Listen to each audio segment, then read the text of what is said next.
tari Bedoyo ya, atau Bedoyo, istilah Bedoyo. Itu adalah sebuah tari putri yang sangat sakral yang dilakukan di keraton, biasanya begitu. Karena kalau putra biasanya bisa menarikan apa saja, tetapi putri itu hanya Bedoyo dan Serimpi pada waktu yang lalu. Kalau sekarang sudah lain ya. Nah, tapi bagaimanapun juga kesakralan itu menjadikan suasana di keraton, raja sebagai dewa. Nah, terus penari itu seolah seperti bidadari gitu. Nah, tentu saja suasana itu akan ditampilkan melalui kehadiran para penari yang 9 penari jumlahnya menjadi satu kesatuan yang tidak bisa dipisahkan, jadi harus menyatu 9 itu. Nah, itu tentu juga menyatu sekali karena tidak hanya penari tetapi juga dengan iringan tari yang berupa gamelan. Jadi menyatunya juga bagaimana membuat iringan yang bisa memberikan suasana sakral dan suasana yang sangat khas setiap tarian yang diciptakan. Nah, suasana itu sangat-sangat khas sehingga apa yang membuat iringan atau musiknya itu bisa terasa sakral ya, karena khusus mengenai Bedoyo itu kan juga gending yang pertama pada waktu mulai menari ya, kalau entrance exit itu kan sangat biasa, tetapi juga itu harus menyatu dengan iringan yang lain. Tetapi pada waktu mulai itu merupakan gending yang pokok. Itu merupakan gending, kalau bahasa Jawanya, gending ageng. Nah, itu yang ditabuh juga spesial. Kendangnya misalnya, itu juga hanya kendang yang besar. Dan begitu ritualnya, begitu tenangnya, sehingga penari pun bisa merasakan suasana itu, yang menarinya juga bisa sehati dengan apa yang diungkapkan. Nah, akan membangkitkan suasana sakral yang tidak ada hentinya. Sangat-sangat bagus. Misalnya ada ning long ning ning long ning to kenal deh ning, kendangnya itu juga nyaut. Nah, nanti mungkin yang ahli karawitan itu bisa menjelaskan bagaimana kemana itu akan bekerja dengan sebaik-baiknya, dan kemudian nanti setelah satu gending harus gong itu berbunyi gong, akan ada rasa yang sangat-sangat khas juga. Jadi tidak hanya penarinya, tidak hanya tarinya, tapi juga menyatu dengan iringannya, tetapi semuanya harus dengan ungkapan yang penuh dengan hati yang seperti apa yang harus diungkapkan. Nah, itu nanti setelah gending ageng, kemudian ada ladrang, ada ketawang, itu pun juga tetap masih sakral, tapi kemudian ada suasana dramatiknya bagian ketawang. Nah, ini suasana sakral yang ini masuk ke dramatik, ini menjadi satu hal yang cerita itu akan bisa terbaca lebih jelas lagi. Meskipun tidak seperti wayang wong ya, masing-masing tokoh itu kelihatan. Nah, ini semua kan sama, tetapi adegan demi adegan itu akan membentuk suasana dramatik, tapi yang begitu kelihatan suci sekali, lembut sekali, dan sangat-sangat indah.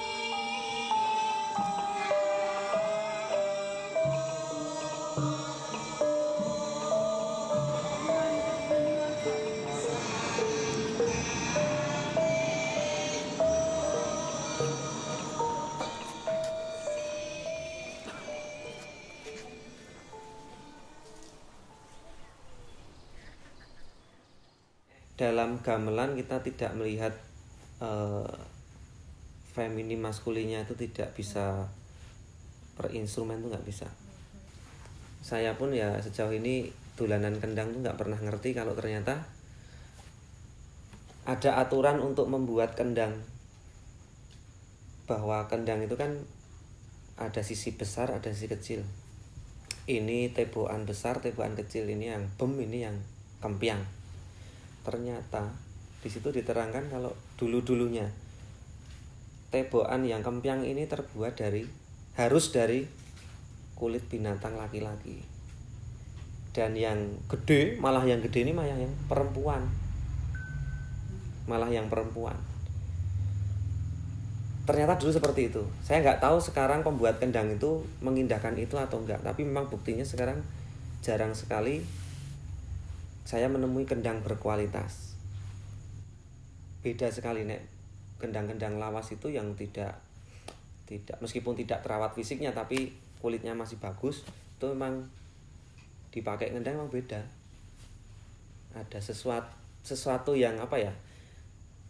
Memang ada energi bawaan lah yang memang kalau kita bisa bersenyawa terus ngendang tuh enak banget suaranya, padahal fisiknya ini nggak macak sama sekali gitu.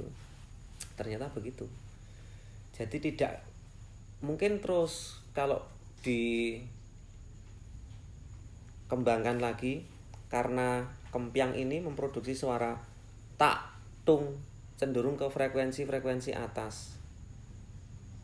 Apakah itu nanti itu akan kemudian sinkron dengan pemahaman kalau maskulin itu sesuatu yang kenceng, sesuatu yang ya, frekuensinya tinggi, nada-nada tinggi, sementara yang cewek, yang putri, yang feminim itu selalu yang misalnya nadanya lebih rendah karena tung deng. Apakah seperti itu? Nah, ini hal yang memang harus dimaknai lagi. Kalau terus terang kalau dalam karawitan kok tidak sampai sejauh itu pemaknaan apa maskulin dan feminim itu. Kalau di kendang terus yang lanang itu yang kempiang, terus yang wadon itu yang bem, ya jadi sesuai. Tapi berarti secara wujud jadi yang lanang, yang maskulin ini malah kecil. Bukan ukuran tapi lebih kepada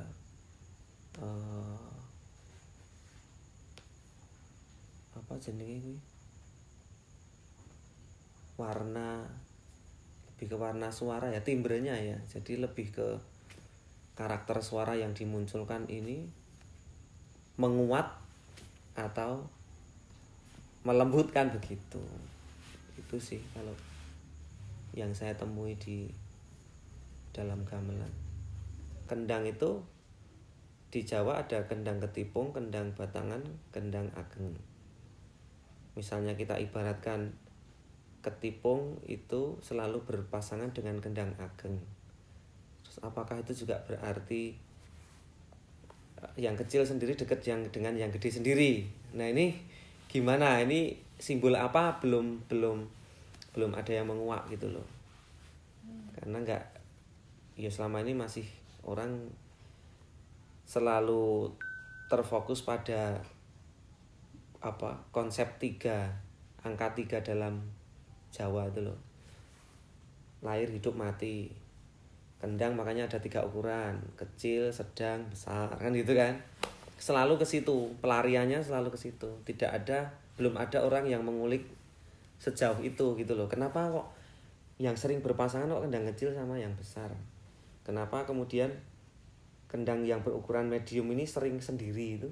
secara filosofi gimana sih? Mungkin nggak ada. Belum banyak orang mengupas. Iki kandel sithik.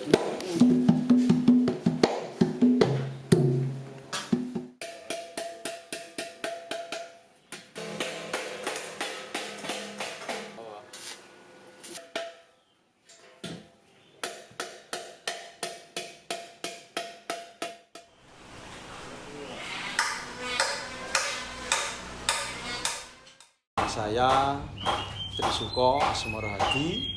Saya salah satu pengrajin gamelan yang tinggal di Yogyakarta, tepatnya di Jalan Ring Road, Jembatan Layang, Dusun Lurusan, Banyuraden, Gamping, Sleman, Yogyakarta. Saya selaku pengrajin gamelan di sini, penerus dari Simbah dulu. Saya terhitung generasi keempat untuk mengerjakan gamelan, khususnya untuk bahan besi dan kuningan, serta kendang dan alat musik lain sebagainya. Di sini saya mau memberi contoh tentang cara pembuatan gong khususnya yang terbuat dari bahan besi atau bahan kuningan.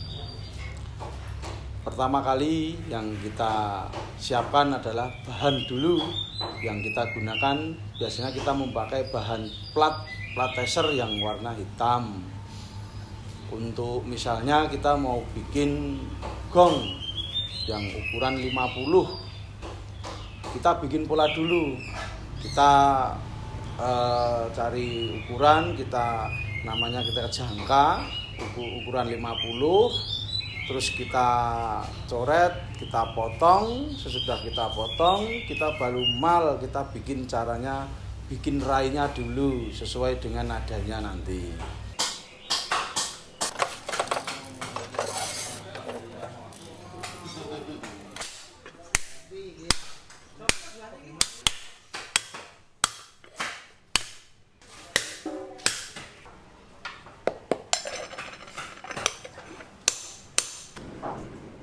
Sudah selesai untuk bikin rainya, kita potong untuk bau atau blengkernya yang di belakangnya itu. Kita sudah siapkan mal-malnya juga. Sesudah itu dipotong, kita sambungkan, nanti dibuat lingkar sesuai dengan yang ukuran 50 tadi, terus disambung juga pakai las. Kalau sudah pakai las disambung, topnya yang pencu itu ada yang dari besi, ada yang dari kuningan itu. Sudah itu kita pasang, kita gerinda untuk yang di bekas las-lasan atau yang disambung itu. Sesudah itu baru kita mulai caranya bikin suaranya atau nadanya, kita cari itu di situ nanti sesuai dengan ukuran tadi. Terus sudah mulai